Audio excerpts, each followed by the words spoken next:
आजाद भारत का पहला दिन 15 अगस्त 1947 के ठीक एक दिन पहले 14 अगस्त 1947 को जब लॉर्ड माउंटबेटन कराची से दिल्ली लौट रहे थे, तब वो अपने हवाई जहाज से पंजाब के आसमान में फैला काला धुआं साफ साफ देख सकते थे। एक तरफ जहां देश के करोड़ों लोग आजादी का जश्न मना रहे थे, वहीं दूसरी तरफ लाखों लोग बंटवारे की आग में जल रहे थे, जिसके धुएं ने स्वतंत्रता आंदोलन की चमक को काफी हद तक धुंधला कर दिया था। उसी शाम पंडित नेहरू के घर अचानक फोन की घंटी बजती है। फोन उठाते ही उनके चेहरे का रंग फीका पड़ जाता है, गला सूख जाता है और आंखें आंसुओं से भर जाती हैं। खबर थी कि पाकिस्तान के प्रशासन ने लाहौर में हिंदुओं और सिख इलाकों का पानी काट दिया है। जो औरतों और बच्चे पानी की तलाश में बाहर आ रहे हैं, उन्हें चुन चुन कर मारा जा रहा है और लोग तलवारें लिए रेलवे स्टेशन पर घूम रहे हैं ताकि वहां से भागने वाले सिखों और हिंदुओं को मारा जा सके। यह सुनकर नेहरू का मन भर आया था।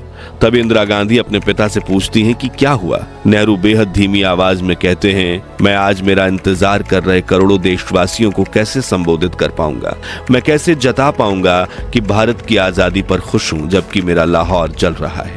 अगले दिन जब दिल्ली के प्रिंसेस पार्क में भारत का तिरंगा फहराया जाना था, तब वहां 30,000 की जगह 5 लाख लोगों का सैलाब उमड़ पड़ा था। भीड़ इतनी थी कि पंडित नेहरू को स्टेज तक जाने के लिए लोगों के कंधों पर चलना पड़ा और जब तिरंगा ऊपर उठा तो खुद प्रकृति ने इंद्रधनुष निकालकर भारत की आजादी का जश्न मनाया। और आज के इस वीडियो में हम आजादी के पहले दिन की उस सैर पर जाने वाले हैं जो आपकी आंखों में आंसू भी लाएगी, चेहरे पर मुस्कान भी और दिल में गर्व भी महसूस करवाएगी। ब्रिटेन का झंडा उतारकर भारत का तिरंगा फहराने के दुर्लभ दृश्य की रियल वीडियो देखने से लेकर 14 अगस्त की रात पंडित नेहरू के मशहूर भाषण और देश में उठी आजादी की लहर तक, आज आप उस सुनहरे दौर के इतिहास को अनुभव करेंगे जिसे लाखों क्रांतिकारियों ने अपने लहू से सींचा है। मगर उसके पहले आपसे एक छोटी सी गुजारिश करना चाहेंगे कि प्लीज आप वीडियो को लाइक करके कमेंट बॉक्स में भारत माता की जय का नारा जरूर लगाइए।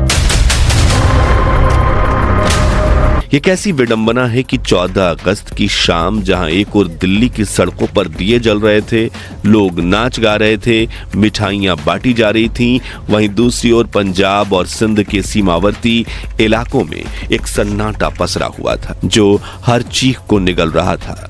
बंटवारे की आग ने इंसानियत को राख बना दिया था।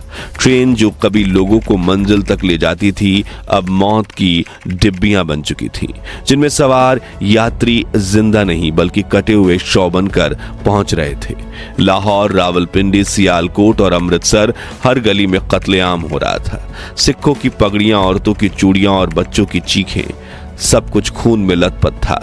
हिंदू और सिख औरतों को जिंदा जला दिया जा रहा था, मंदिरों में आग लगाई जा रही थी और जिस जमीन पर एक साथ 30 त्योहार मनते थे, अब वहां तलवारों से जमीन रंगी जा रही थी। एक दूसरे से कंधा मिलाकर चलने वाले हिंदू मुस्लिम अब एक दूसरे की जान के भूखे हो चुके थे। लेकिन सच ये था कि दंगे करने वाले लोग महज 5% थे, जबकि 95% तो बस उसका शिकार बन रहे थे। वो ना तो किसी जाति के थे ना धर्म के, बल्कि वो भारतीय थे जो आज सीमाओं के बंटवारे का शिकार बनकर परदेशी हो गए थे। हजारों लोग सीमाओं पर भटक रहे थे, न वतन रहा उनका न घर। और पंडित नेहरू इन सब से बेखबर नहीं थे, बल्कि वो हर एक खबर सुन रहे थे। जैसे जैसे रात गहराती गई, वैसे वैसे उनके चेहरे पर चिंता की लकीरें और गहराती चली गई कि आजादी उन्हें उस रूप में नहीं मिल रही थी जिसका सपना उन्होंने और उनके साथियों ने देखा था। इधर इंदिरा गांधी अपने पिता को दिलासा देने की कोशिश में लगी थी, क्योंकि अगर पंडित नेहरू टूट जाते तो पूरा देश ही बिखर जाता। ऐसे में जैसे तैसे करके उन्होंने खुद को संभाला और अपना सबसे ऐतिहासिक भाषण लिखना शुरू किया, जिसको उन्होंने नाम दिया डेट विथ डेस्टिनी। लेकिन उनके सचिव M.O. मथाई ने उनसे कहा, डेट शब्द इस मौके के लिए सही शब्द नहीं है, क्योंकि अमेरिका में इसका मतलब महिलाओं या लड़कियों के साथ घूमने के लिए किया जाता है। तभी नेहरू ने डेट शब्द काट कर वहां लिखा ट्रिस्ट विथ डेस्टिनी, यानी नियति के साथ मुलाकात। 14 अगस्त की रात 11 बजे संसद भवन के सेंट्रल हॉल में स्वतंत्रता दिवस समारोह आयोजित किया गया, जिसकी शुरुआत की सुचेता कृपलानी ने, जो 60 के दशक में उत्तर प्रदेश की पहली महिला मुख्यमंत्री बनी। उन्होंने सबसे पहले अल्लामा इकबाल का गीत सारे जहां से अच्छा और फिर बंकिम चंद्र चटर्जी का वंदे मातरम गाया, जो बाद में भारत का राष्ट्रगीत बना।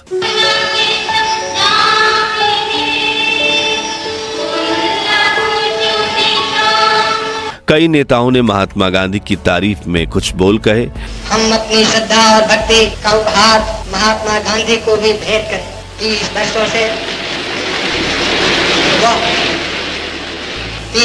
से वो हमारे पथ प्रदर्शक बने रहे हैं।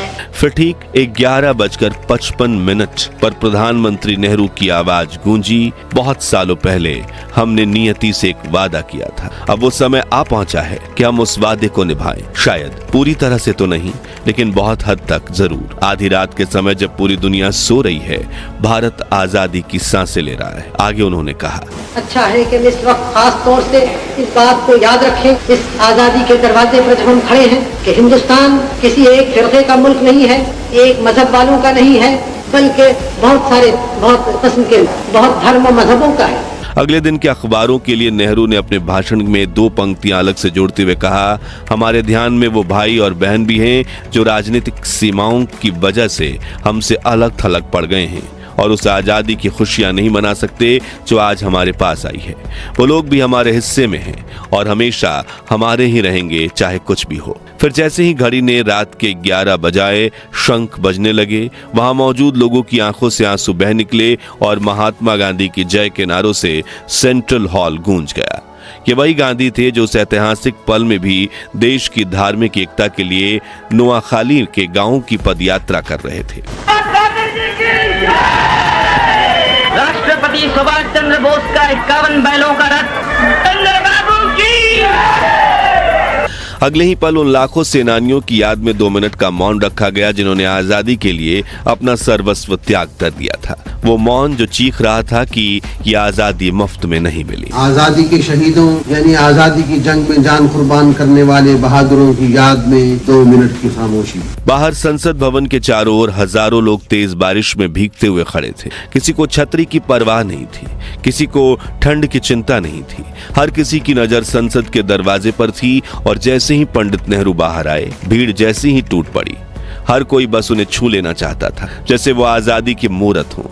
वरिष्ठ पत्रकार खुशवंत सिंह लिखते हैं, हम सब रो रहे थे और अनजान लोग एक दूसरे को गले लगाकर बधाई दे रहे थे। वो ऐसा पल था जब भारत सांस भर रहा था। 200 सालों की गुलामी के बाद आजाद हवा की पहली सांस। उस रात का जश्न शब्दों में नहीं समाया जा सकता। न्यूयॉर्क टाइम्स का एक रिपोर्टर लिखता है, दिल्ली की सड़कों पर हिंदू, मुस्लिम और सिख एक साथ नाच रहे थे। लोग खुशी से चिल्ला रहे थे। यह दृश्य न्यूयॉर्क टाइम्स के स्क्वायर के न्यू ईयर सेलिब्रेशन से भी ज्यादा जीवंत और ऐतिहासिक था। देश के हर शहर की हर गली में दिए जलाए गए, हर कोने में वंदे मातरम गूंज रहा था। आजादी सिर्फ एक तारीख नहीं थी, यह उन करोड़ों लोगों का सपना था जो अब हकीकत बन चुका था। 15 अगस्त की सुबह 8:30 बजे लॉर्ड माउंटबेटन ने जवाहरलाल नेहरू को स्वतंत्र भारत के प्रथम प्रधानमंत्री के रूप में शपथ दिलाई। आइए इस ऐतिहासिक क्षण की दुर्लभ वीडियो देखते हैं। और हमारे सब प्रधानों के सामने फेडरल कोर्ट के चीफ जस्टिस न्यायमूर्ति श्री हरिलाल कन्या के हाथों देश सेवा की शपथ लेते हैं। इसी तरह गवर्नर जनरल के हाथों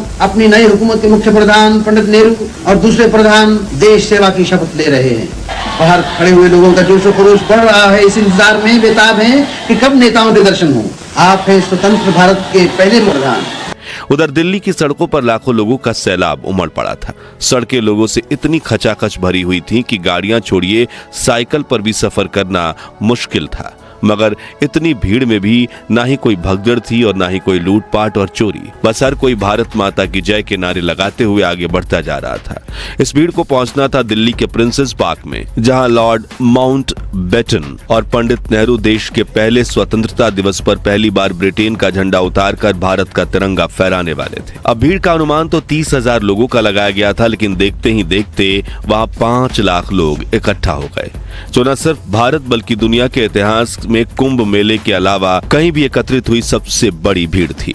चारों तरफ सिर ही सिर दिखाई दे रहे थे। मंच, बल्लियां, रस्सियां, वीआईपी की कुर्सियां, सब कुछ भीड़ में बह गया। ढोल बजाने वाले किनारे दबकर रह गए और मंच के पास इंसानों की ऐसी दीवार खड़ी हो गई, उसे आर पार हवा भी मुश्किल से गुजर पा रही थी। इस ऐतिहासिक पल को याद करते हुए डोमिनिक लैपियर और लैरी कॉलिंस अपनी किताब फ्रीडम एट मिडनाइट में लिखते हैं कि वहां ऐसी माएं भी थीं जो अपने बच्चों को उफनाती भीड़ से बचाने के लिए गेंद की तरह हवा में उछालती और फिर पकड़ लेती, मानो इंद्रधनुष के नीचे बच्चों की बरसात हो रही हो। इस दृश्य को पहली बार देखने वाली 17 साल की पामेला माउंटबेटन की आंखें हैरानी से फैल गईं।